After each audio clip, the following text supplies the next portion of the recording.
Sngi ba thymmai, Sngi ba pernai, ben palang ya mariang,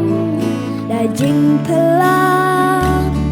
da jing su sing kashlay, da ki jing kermen,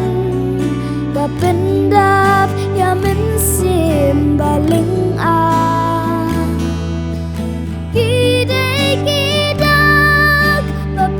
Shai tin lên ti bangan jingi sha kala shai u kasngi ka ba pernai ngan ken ut hasur jing ruai ngan jam sha khmat klem da phai din sha kala ba pernai ngan sing dang stepper ngau ka ting shan kai men sim ka pentingan ngan sang thymmai jing em ba shithem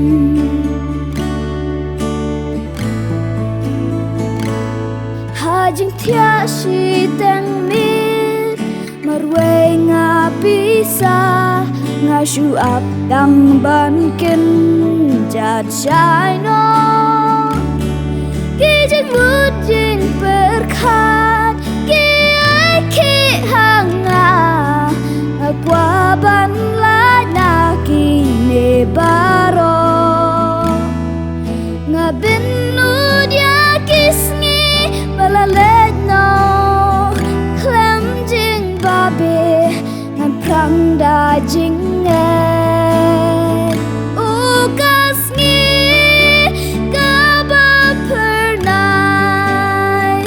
ngan ken ut hasur jing ruai ngan jam sha khmat klem da phai din jagalawai ba pernai ngan sing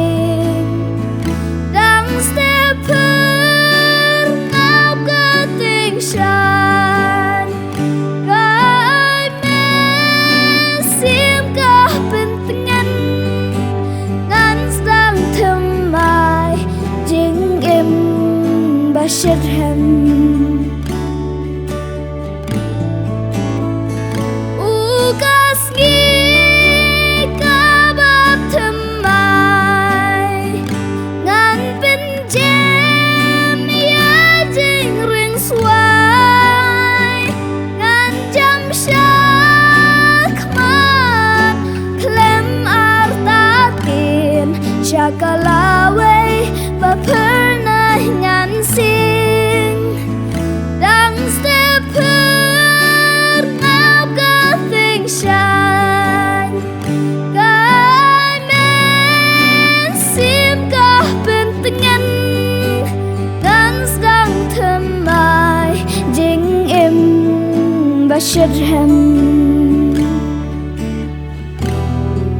jing im ba shithem